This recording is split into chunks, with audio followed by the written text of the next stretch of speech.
I normally ask everyone's where they're from, but today I'm asking people to contemplate this question. It's like, if a dragon were to mentor you on one aspect of your life right now, what would it be? And any ideas what sort of dragon would come in?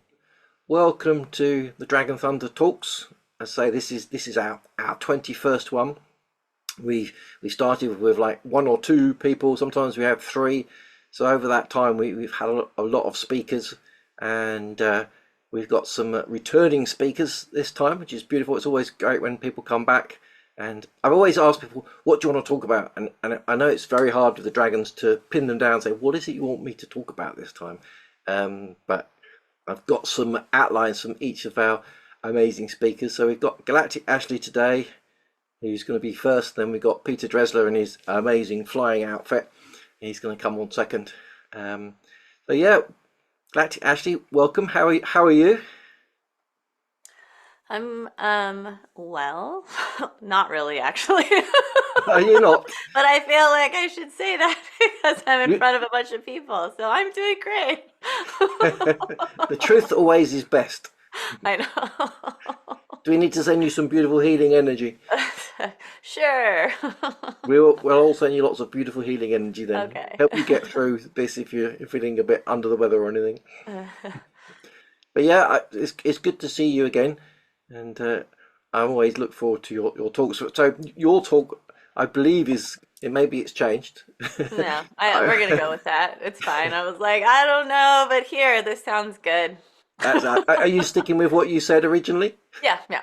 Okay, so you're going to be talking about grounding the dragon into the serpentine path, and then Mhm, some time for sort of questions and answers afterwards.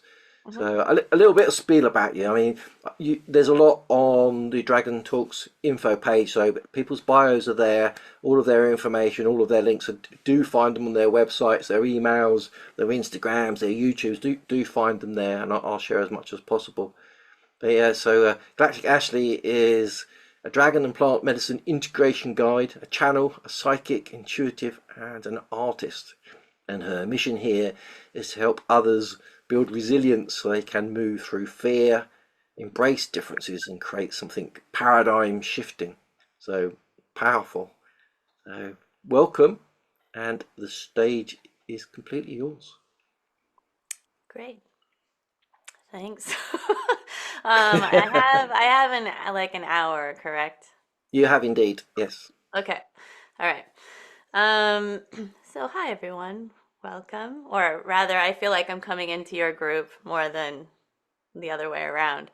Um, so one of the things I wanted to discuss, and I think it can be a little bit conversational in the beginning if people have questions and kind of want to know what's going on, to go ahead and I think I can follow the chat a little bit, or you can even raise your hand if you want. Um, Also, Kevin, one of the things that you said is one, you're a shaman, and two, you said you don't like pain, and those things are like so synonymous. It's like you can't be a shaman unless you're okay with experiencing pain.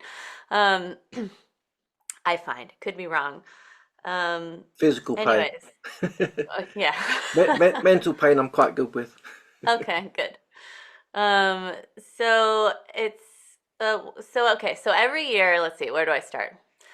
Okay, so first, my name is Galactic Ashley. You can find me at galacticashley.com. I'm on Instagram at galacticashley.activates, and then I just started galacticashley.art so that you can just, if you're just interested in the art part where I'm just doing a lot of creative things, I would like to remind people that dragons and creativity are also synonymous and one and the same.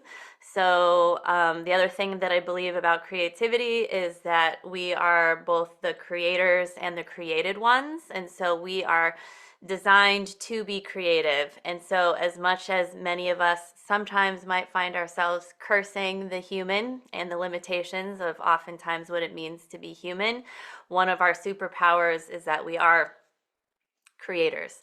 And so whether you are creative in the kitchen, creative with your children, like creative with spreadsheets, it doesn't really matter what it is. We don't have to like think fine art. But I am one of those art people. Um, the other thing is I have just created my first Oracle deck, and so I just am in the prototype process. It is a shadow deck, and it's based on basically 20 years of photography. It's called Anima Us. And I will be offering what I'm calling visual medicine sessions.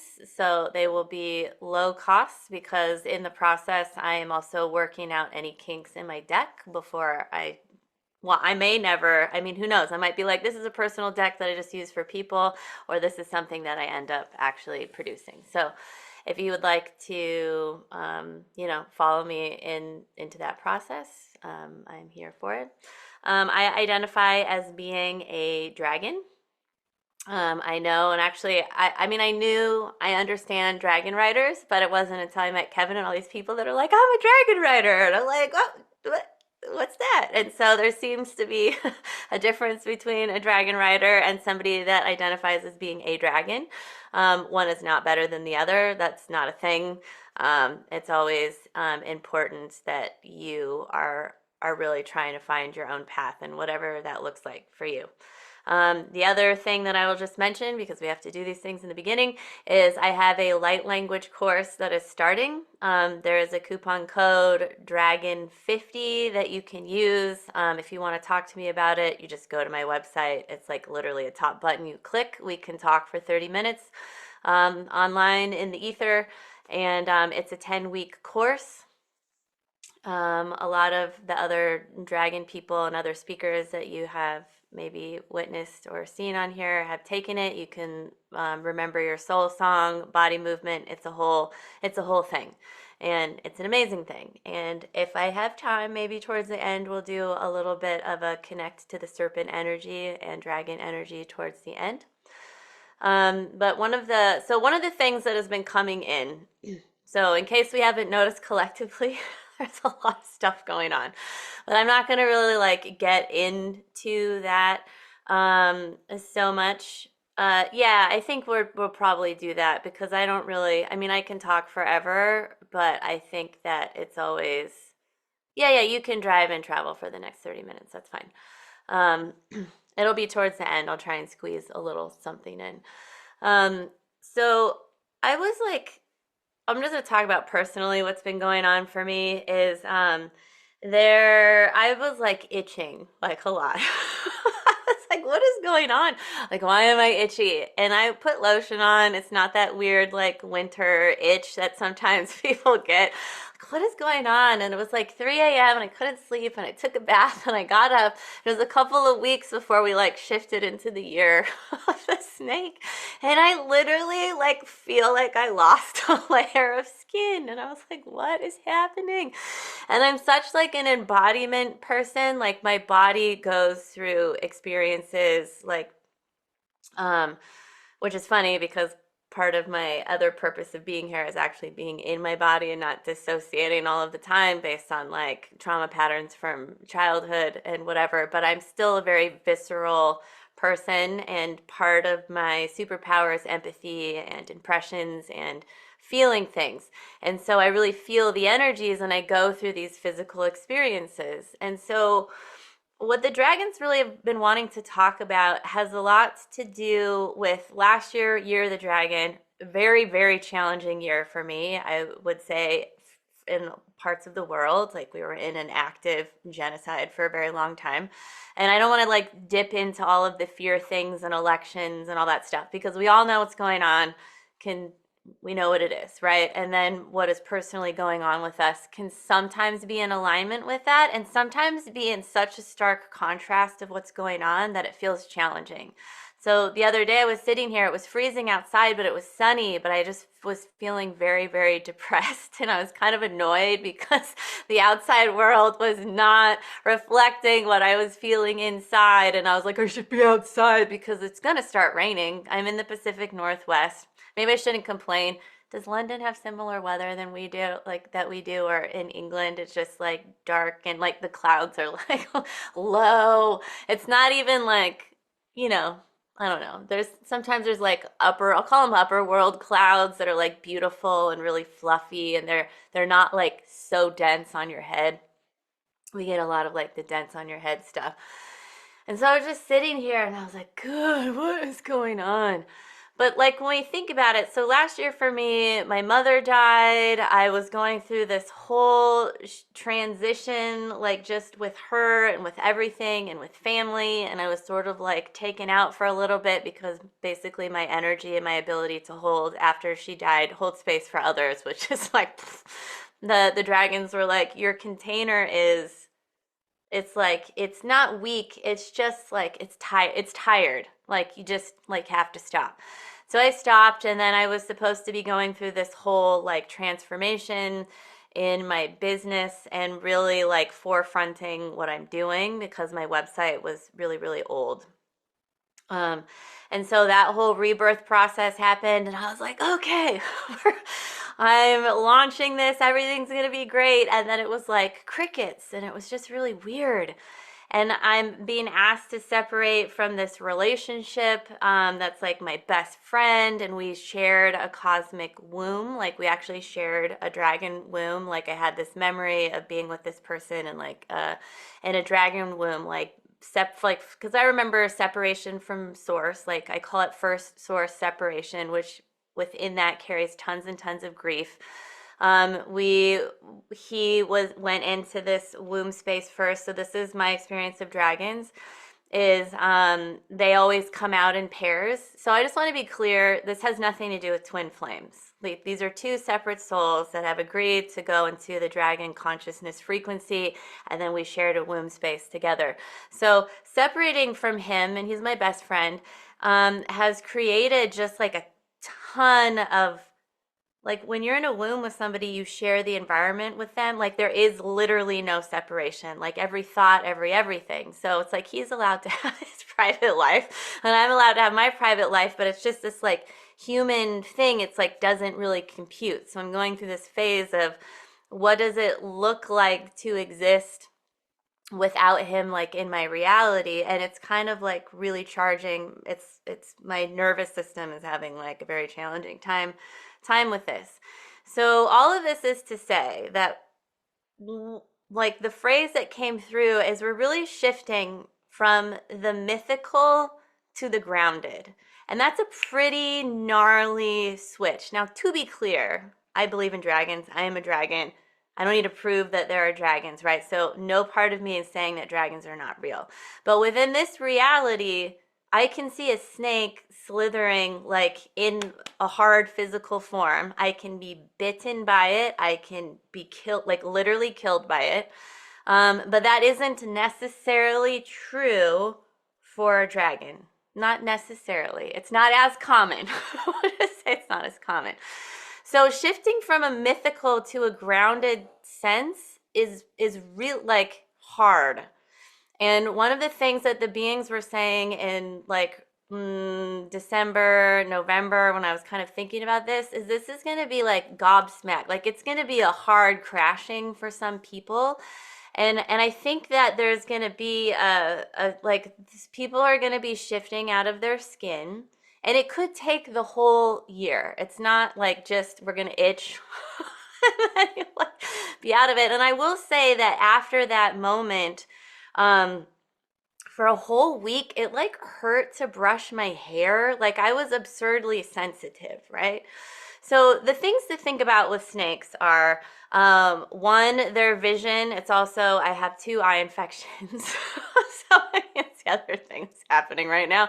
I jammed contacts into my eyeballs because when I wear glasses, I feel so discombobulated. So I will take them out as soon as this is over. That like I can't like see, and it's weird. And I'm also seeing other stuff too, which is I'm fine with. But like when we think about snake vision, they can see like infrared, but they don't really see like how we see it. It's not super clear. So it's about tuning into our other senses and our other sensory systems. So one of the beautiful things about snakes are they're so finely attuned to vibration. It's often why you don't really see them. For those of you, so this is also a moment to think about, when have you ever seen, I'm one of those people that have been surrounded and clobbered by snakes like all the time, in the water, in the ocean, in on land, just like everywhere. Like I don't really, like I love snakes and serpent energy, but I don't need to see them in the wild. I just don't. And I'm talking, like, I used to live in Arizona. We had snake season in April, and you definitely want to go running in the morning. And that's the other thing, right? It's that cold, like when the cold, they don't move as quickly until they get warmed up. So when I would run with my running group, I would always volunteer to be the lead runner first. Because on the way back it was going to be warmer, and I didn't want to be the first person, because it's always the first person in the line that has to be scanning for snakes, right? And the big rattlers, right? Like big rattlesnakes in Arizona. So your relationship with how you feel about serpent energy is really important this year, and with everything that's going on, right?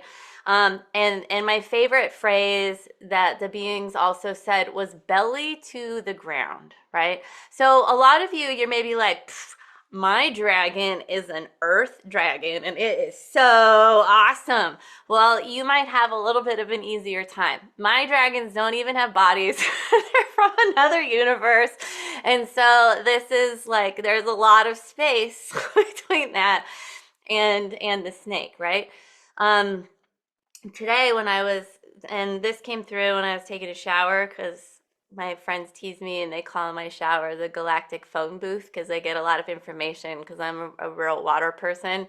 But so if anybody here has scoliosis or back problems or something like that, this is like, this feels like a year that you could like kind of unwind some of those things. I have a friend that's been in massive back pain, and all of a sudden a couple of days ago he was like, it was relieved. I don't know if it's going to be a permanent relief, but I feel like heat is going to come in and start to like help, right? It doesn't mean it, I mean, it could just magically go away, but I feel like this is a time to start working on like back and spinal sort of issues. And that sort of aligns with the Kundalini frequencies that are also going to be available. And Kundalini is that spiraling energy that starts in the base of the spine. It comes up, two snakes come into here. Maybe some of you experience Kundalini awakening. If it's happened once, trust me, it can happen multiple times. It's a multi-dimensional frequency. It's not a one and done kind of thing. And so there's a lot of fear around Kundalini. I think you just have to pay attention to it and be aware of it. And the fear part is if you try and force it, although there's a lot of people that have spontaneous Kundalini activations. I had one in the shower. It was a whole thing. It was very challenging for about like 10 days after I was partnered at the time, and I was like, I just need you to know that I am non-functional for a little while. Like, you have to feed yourself. And I cannot, because it was just it was just so intense. And I connected to, it was a cosmic connection versus more of a grounded one. So just keep in mind that it can go either way, both ways. But the challenge with that is that it can kind of get stuck in certain parts, and that's where it becomes difficult. So one of the things that I do every year is I have created a portal inside of my house. And it is anchored into a grid. And so I make a grid and I leave it there and I don't touch it for an entire year. So last year I made a dragon one.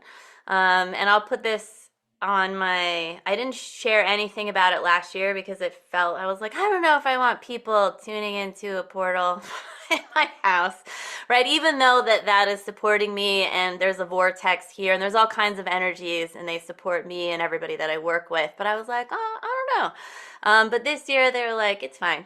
So I took down the dragon one, and then I started working on the year of the snake one. Very different. And then I was looking at it last night and I was like, oh God, there's like a massive energy shift in my house. But one of the things I want to talk about is, and it's interesting because last year there was a lot of reds and pinks, and the theme for me was womb health and womb wealth, because last year was a lot about prosperity dragon, emerald dragon. This is emerald snake. So there's still sort of prosperity and abundance codes that are available if anybody's interested. A lot of heart energy, but the colors were black and actually kind of like this color. Like this is kind of the color that was coming in for me, and I thought it was going to be like way more like grounded, but what's in the center of it is actually it's a wachuma cactus. So it's a cactus in the middle that's carved out of serpentine. So I feel like working with the stone that is serpentine would be really beneficial for people. It's also helpful in grounding kundalini energies, grounding awakening energies. Oh, here, it can be dark green, and it can be this lighter color as well. This is also a little wachuma cactus that was made into a... the other thing is there's a lot of, I think, whether we want to or not. So this serpentine, and I'm going to say that it is connected, it is connected to serpent energy. It wouldn't even be called that.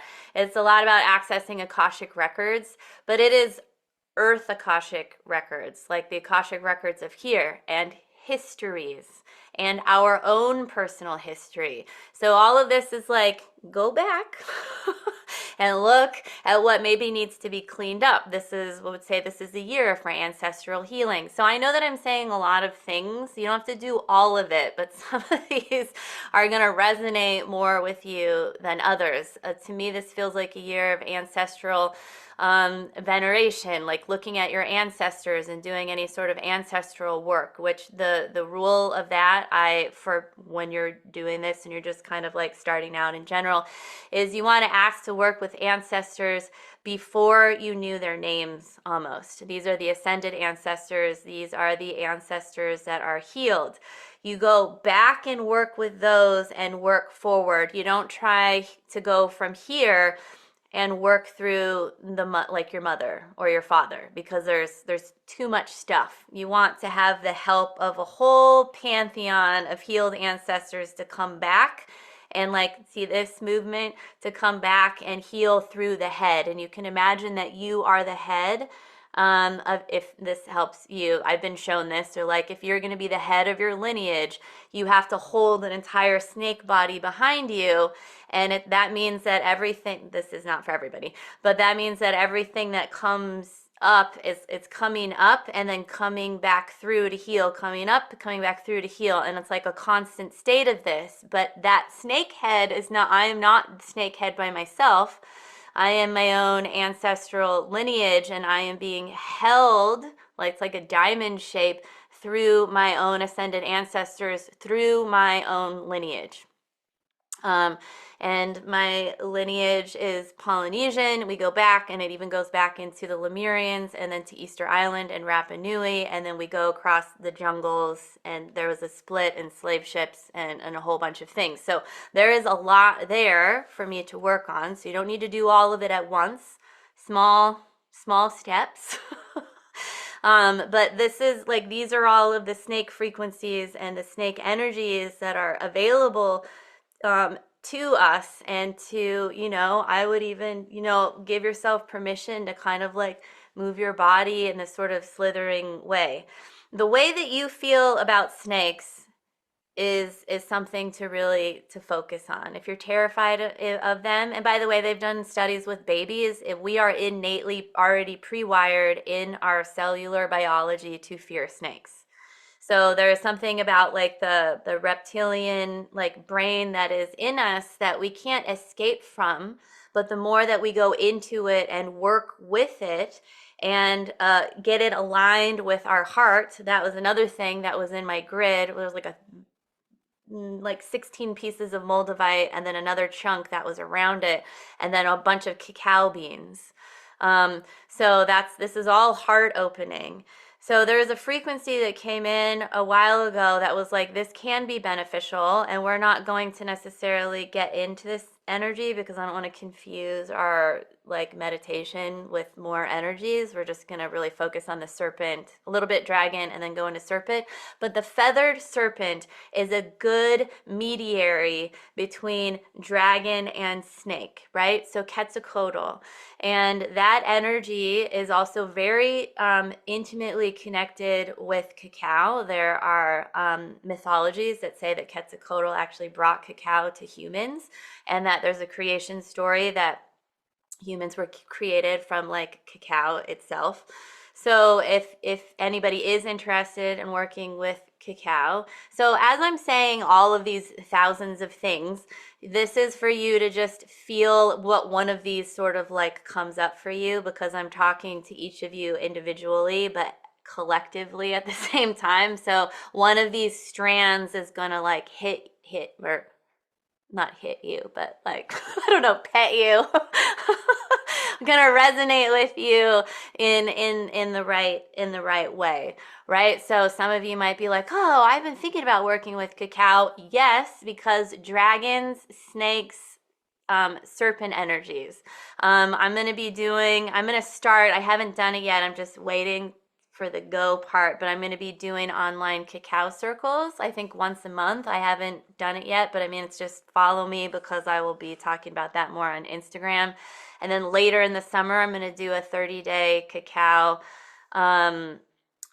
devotional with people that come in, where I'm actually working with a chocolatier, and we're going to be making the cacao and sending it to the people, because that's really where the power comes in, is in the actual serving. So because it's online, I can't actually serve each of you, but I can be involved in the process of taking the beans and putting it into a brick and then sending it to you so that you can make it. There is a like heart opening, right? And what does that even mean? Because every plant you can, it's a heart opening. And I'm like, great, because guess what's heart opening? Grief. You cannot have love without the wisdom of grief. And those two things are always together. So heart opening, as lovely and nourishing as it sounds, it is, but it's also hellish in the process. It's the knowing that there is separation, and then knowing that there is connection again, but that connection might not come from that which you have separated from, but it will come from something again, because we are not designed to be separate. And part of the pain that we experience as human beings comes from our longing to belong, right? Because we are hardwired for community, and this suffering that we experience comes from isolation, comes from our separation from being a part of community. Now, also keep in mind, like, that is necessary and true. And I have lived in communities, like in South America, like in Paraguay for extended periods of time. And being in a community is also like being in a fishbowl. So, like, every single movement that you make, everybody knows about. But you can also be loved with, like, it's just accepted. Oh, that person is doing that. Ashley's doing that freaking crazy thing, whatever it is, and everybody knows about it. They know who comes over, they know who leaves, they know where you are, they know what you're doing, and there could be a little bit of a story around it that's not true, but it's like every movement is being watched, but every movement is being watched, right? Like, you can't escape it. They're seeing you. You can pretend until you can't pretend anymore, right? Like, that only works for a little bit. So there is like that part of it, but really all of our grief and our pain and everything comes from our separation from being a part of a village and a community. And this is more of a Western problem than in a lot of other places, right? I'm in a grief mentorship program right now, and it comes from an African lineage, and every single week they have grief ceremonies. So imagine if every single week you gathered with your community and you had grief ceremonies, and they left, and it's the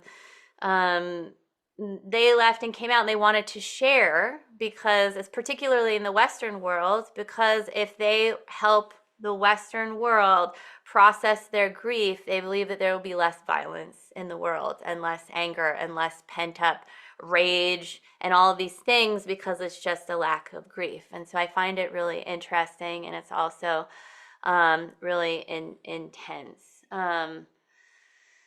Okay, so somebody wrote, I have the opposite. Chocolate is a huge depressant for me. Doesn't matter the type. I like the taste of dark, but it doesn't matter about the level of sugar. So it's not that. Well, that's really interesting.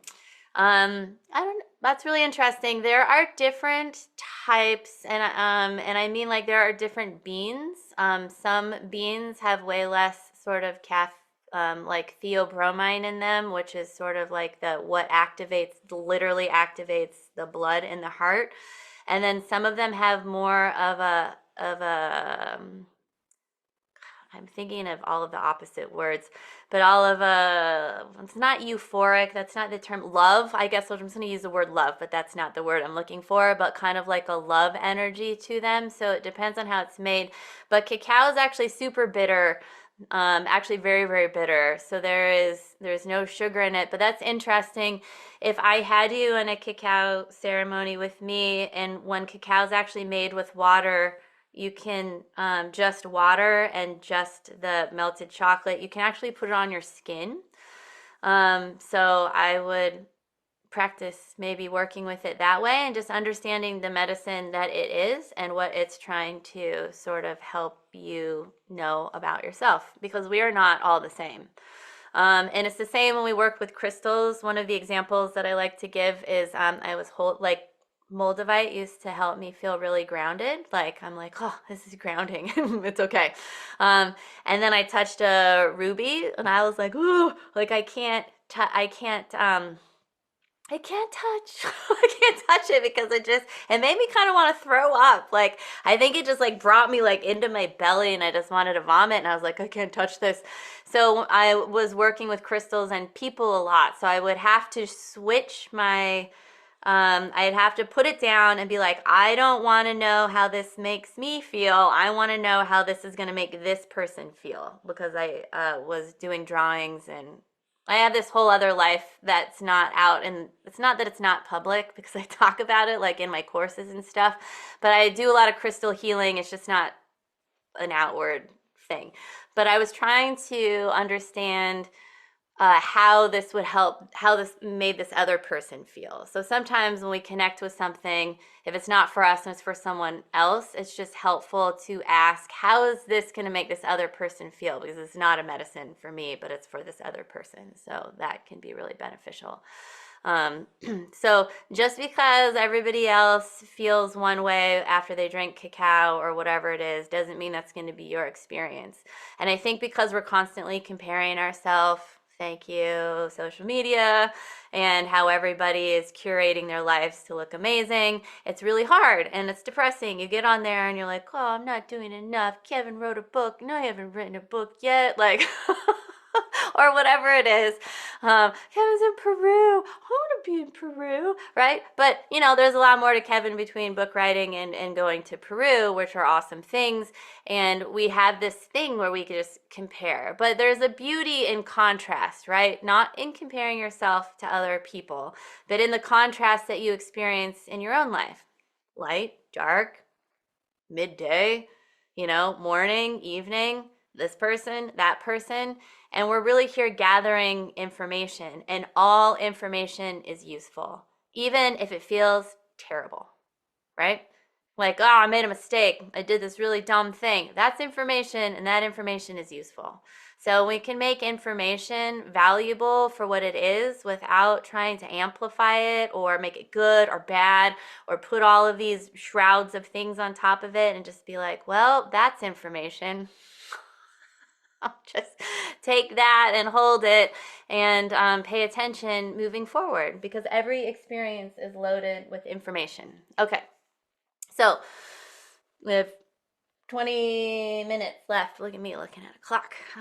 We'll go into a teeny tiny connect to the snake energy so that you can maybe just get for yourself what snake energy feels like for you and what you might be needing to look at this year and maybe kind of embrace. All right. I'm going to switch my audio. All right. So let's all take a deep breath in.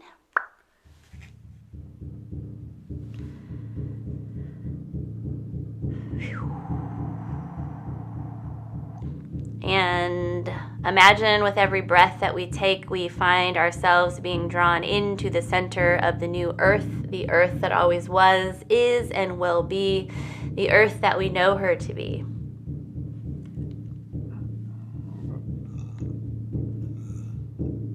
Just moving some energy around.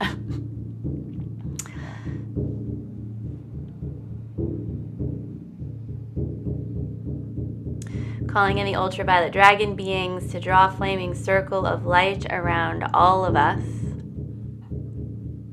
And in this moment, for those of you that already know your dragons or are connected to the dragons, and even if you're not, this would be the time for you to just invite in your primary dragon connection.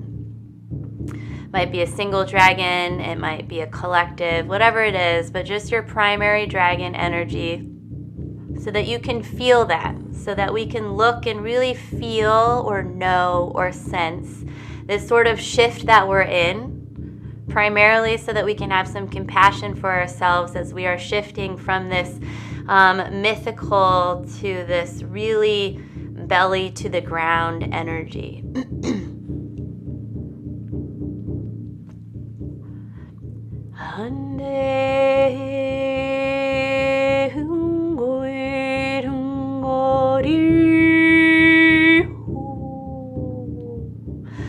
And go ahead and just allow yourself to feel your dragon. Remember your dragon, know your dragon. Sense this being and this energy in front of you as it is sort of holding you through the transition. We're a bit in a liminal space right now because the energies have just opened for the snake portal thoroughly, just to full on come in. The dragons are always with you. It's not like they're gone.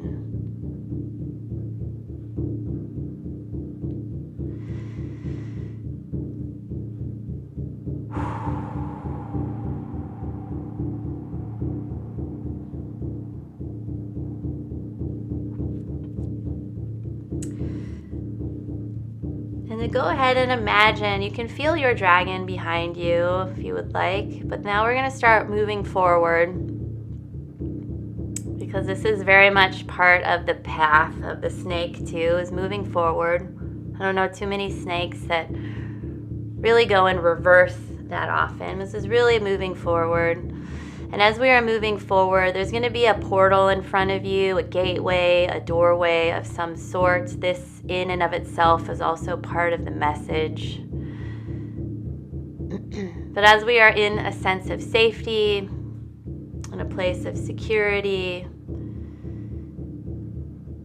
feel free to go ahead and open that gateway, open that portal, and step through it. And as you are on the other side, you have a snake or serpent guide or energy that will come. Maybe it is on the ground, maybe it is massive. It is beneficial to remember as you begin to feel this energy, feel how different it feels from the dragon, but also there are so many overlapping frequencies.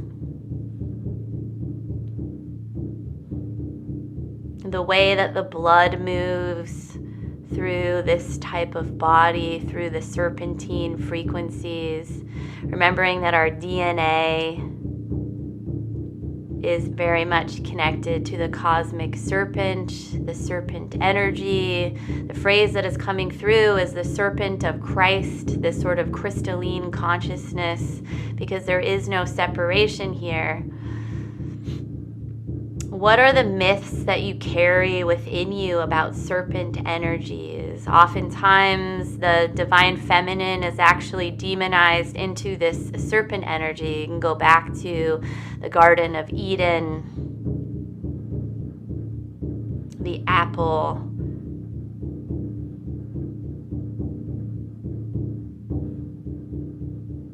How do you feel around snakes? What fear do these snakes and the serpent energy bring up for you?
In many ways, the serpent frequency is here to help us to be able to feel the vibrations of the cosmic resources that we have, and to understand the resources of this earth and this earth plane, where we can feel the vibrations, and we can feel the vibrations from something that is occurring miles and miles and miles in another country away. And this is what we forget about.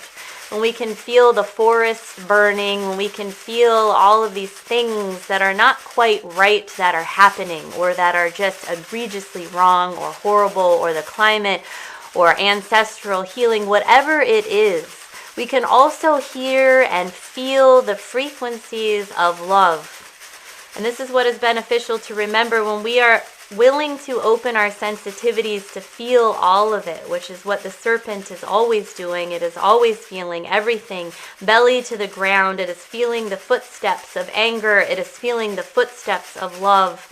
It is feeling that which is present, that which is in the moment, that which is here and also there. Because everything that we are doing is creating a ripple, and this ripple is going out into the world. And I feel the frequencies of the sidewinder that are coming in, and it is that sidewinding snake. And we can remember that snakes can go in the water, they can go on the ground, snakes find themselves in trees. They are very adept and very aware of everything that is always happening. What parts, what variations of the Kundalini is trying to activate itself in you? Where might you feel stuckness? Where are you being asked to explore in your own shadow self? Because as we are belly to the ground, as we have rattles, as we have venom, we know how to protect ourselves.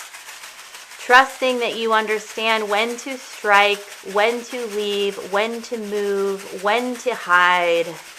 What medicine can you bring forward as you are willing to face your own shadows?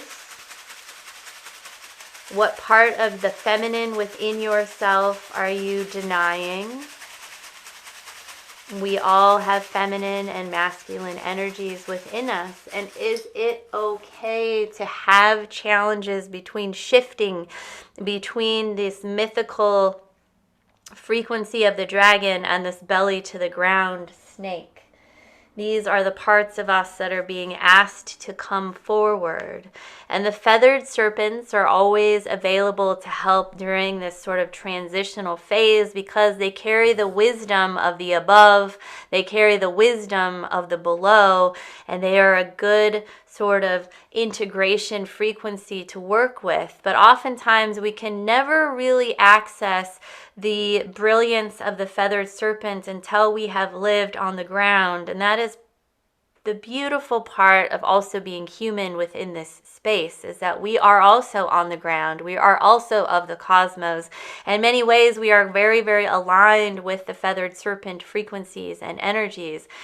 The serpent here in this case is really demanding that you be in your body. Some of you might be experiencing nervous system recalibrations, and this can feel very challenging. It can feel hard on your heart, hard on your system, hard in your reality, because there are so many changes that are happening very quickly. And the phrase that we like to say is, nothing has ever happened, nothing has ever moved this as fast as it is right now, and nothing will ever move this slow again. And this is just the nature of the energies and the energetics that are moving forward and moving along. And again, we are using that frequency of forward movement. So really feel this power, feel this energy, and it is also okay to experience or to have fear. It is okay to fear this snake, this reptile, this reptilian energy. We encourage you in this moment to feel your own reptilian brain, to feel the back of your skull, and to feel this energy, because this is just a part of what the human body has. It is the remembrance of the serpent energy. We can even say it is a remembrance of the dragon energy.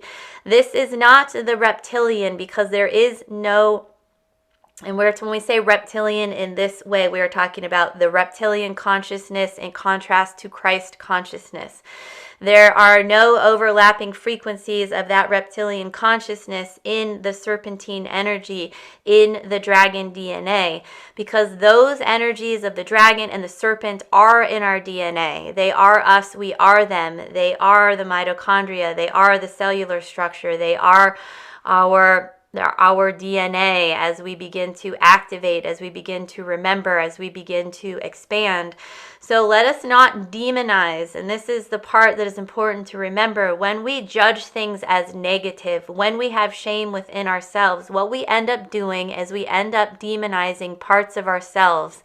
And as we cut off these parts of ourselves, those energies gain traction. So frequently what we see the most of is when somebody comes and says, I am having an attachment, I am being psychically attacked. What is happening is this is a demonized aspect of yourself coming to you, demanding your attention, because it needs to be brought back into your system. It needs to experience love. It needs to have its shame unshrouded so that you can actually see the cause of this, bring it back into you, heal it, and then release it. When we demonize something, make it bad and make it negative and cut off a limb of our body and throw it out there, then it gains traction to grow and to expand and to become something that it was never meant to be. And these are the things that are coming up for this year for you each to look at in some form or another. And again, there is great, profound magic and energy that is involved in this, because as we bring these aspects of ourselves forward, heal them, what we do is then we are truly able to let them go, and then we have all of this room for creation, for the wisdom for ourselves to come through, for our own sensitivities, so that we can feel open, so that we can have such a mastery of ourselves as mature beings that are existing on this planet. It means that we must be able to address the inner child and the parts of us that are still holding shame or fear, so that in this openness and in this newfound glory, or this heaven on earth, this place in your life where you are creating space, it can feel terrifying to have this openness sometimes, but in this openness there is room to make something that you desire to make, because we are all makers, we are all creators. So in this moment, go ahead and ask what it is that you need to know for this year. What slitherings, quote unquote, step do you need to take next? What light do you need to bring into the shadows? What part of yourself is being asked to come alive? Handari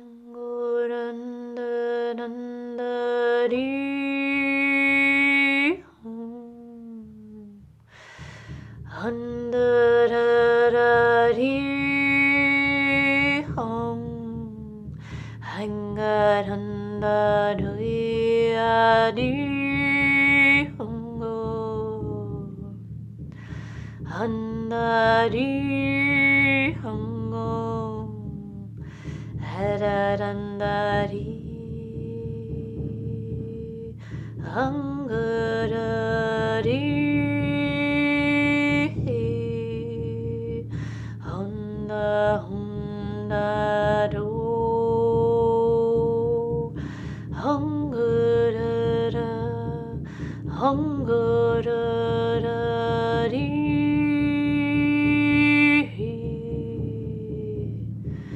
handari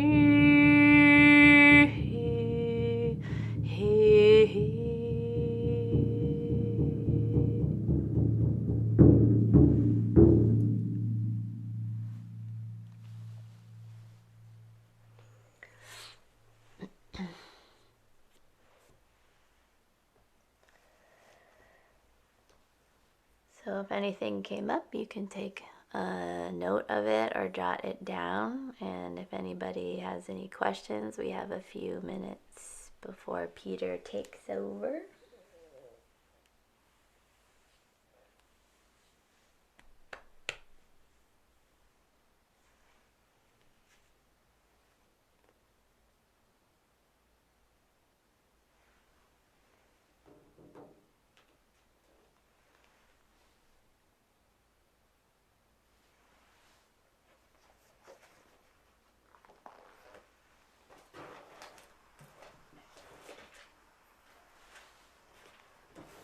That was beautiful.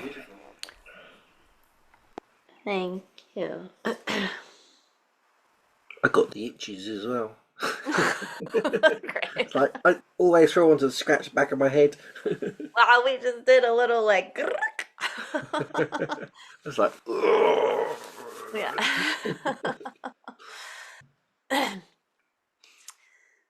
Yeah, and it would be interesting to see where, because the primary, I mean, I really do think I had like a full body skin thing, but like I was itching a lot here and here. But, and actually it's not interesting. It's not funny at all, but I'm gonna laugh about it because everything is okay. But my earlier in January, the beings were like, "Okay, it's time to think about your dad's transition," and I was like, "No!" Like my parents are not even old. I was like, "No, my dad is much older than my mom, and they're also divorced, so it's like a whole separate. It's like a whole separate thing." And I'm an only child, and I think that makes all this death like a few more notches, like.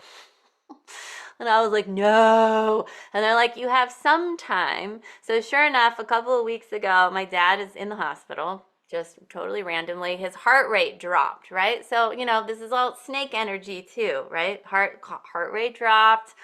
He needed to get a pacemaker. And I was like, okay, it's not a big deal, right? Like he's terrified and scared. And I was also shown a whole bunch of things about his death. And I'm going to say all this because he's never going to watch this and it's going to be okay.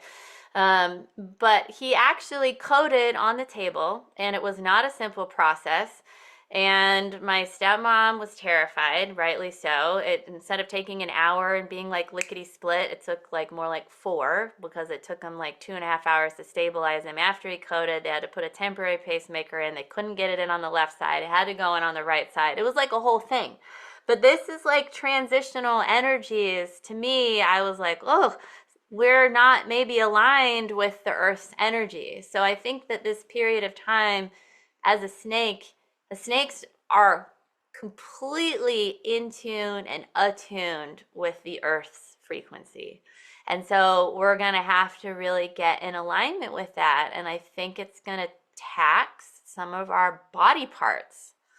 Maybe our eyeballs. I'm not somebody that has, I'm just talking about myself right now. Like I'm a contact wearer. I have had eye infections before, but not both eyes. Like one, and then I had to go to the the urgent care just to make sure that I didn't have. I was like, oh no, do I have herpes in my eyeballs? Do I have shingles? And the guy was like, no, you don't have any of those things. And I was like, I knew what it was. I just, sometimes it's just a good idea to double check. And then sure enough, 2 days later, other side. It's not even an infection. It's a bacterial one. It's not viral. So there should be no reason that anything is jumping out. So I think that there's going to be and my heart rate was also absurdly high when I was in there. I was like, what is going on?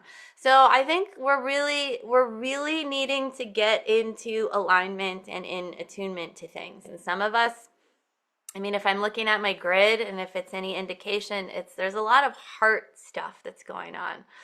And that can be, a lot of this also translates to physical things too. So we are physical beings, physical bodies. I imagine food changes are going to be really big for some of you. How have you been what is out of alignment for you? And that's really everyone's sort of personal journey. Yeah. Thanks for having me. Thank you for sharing that. That's beautiful. There is one question maybe you can answer. Somebody says, I'm being drawn to explore more about serpent snake energy. Suggestions for more information. Any thoughts? Yeah, so this is always what I suggest. There is a wonderful, beautiful, amazing book called The Cosmic Serpent. I always recommend that to anyone and everyone. My suggestion is to get aligned, clear your browsers and all of the things, and just ask your beings and your guides to help you find the right information for yourself. Do a little bit of internet searching and kind of see what comes up. Just, go to a couple pages in, get away from this weird chat stuff that's at the top now. I'm just go away, get past all the sponsored crap and start seeing what kind of aligns. And don't just pick the top thing. Just be like, ooh, whoop, whoop, and just ask for it and let it show up. This is where I would suggest that you ask for information or serpent energy in a specific way. Otherwise, you might, if you want to encounter snakes, go for it. And just remember, it's a blessing that they've let you. I can't tell you how many times in the water I look and there's like a snake like coming straight at my face. I'm like, I don't know what to do. So I just go underneath and I come back up and I'm just like, oh my God, oh my God. Like I'm trying to, I don't even want to be on the land and they're just there. You know, and they're a little terrifying. Ask for them in your dreams. I've been eaten and devoured by snakes. I don't know how many times in my dreams. You know, ayahuasca is always in conjunction with snake energy. I'm somebody that works with helping people integrate ayahuasca and wachuma things. So I'm pretty excited to hear about people's experiences this year to see what comes up.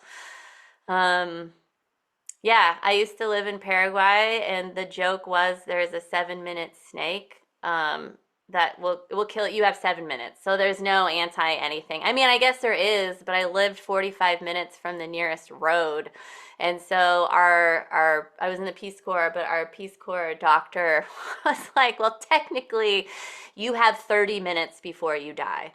But the nickname of it is 7 minutes. So it's like, you know, there's these really venomous, I love anacondas. I don't want to meet one, but like I love that energy, like, you know, and I love being squeezed. And so I always ask, like, can I have an anaconda hug? Will you just squeeze my body really tight? So, you know, to play with the energies, you know, if you are somebody that has a literal terror of snakes, I would suggest like having somebody that you trust maybe print an image of a snake and like slowly look at it, or just ask for them in your dreams. Read snake poetry. Like, don't look at pictures of them. It's okay. Just be kind to yourself. Yeah. Beautiful. Thank you. That's Okay. some amazing information. Yeah, and I think all of us, you say, we've got this primal fear of snakes. I certainly had for years until one joined me, and then another two did, and they slither through my meridians and up my chakras and everything. And the first time I was just wanted to run away, but yeah, I've got used to it now. It's like anything, Yeah. isn't it? You get used to it, and you realise they're not there to harm you. Yeah. I mean, having information about them is helpful. Not every snake is out to kill you. No, thankfully. Yeah. Superb. Thank you. Let's send this amazing lady lots of Yeah. love. Press that heart button. I think people have been saying thank you, which is beautiful. Yeah. Yeah, thank you. Sorry, I'm 5 minutes over. This is where it's like, all right, she's on stage. You know that old, like in the old, really old cartoons or whatever, where they put the like thing on the neck and they rip them off. This is where you do that now. So I'll do that for myself. Sure. Thank you again. Thank you. Beautiful.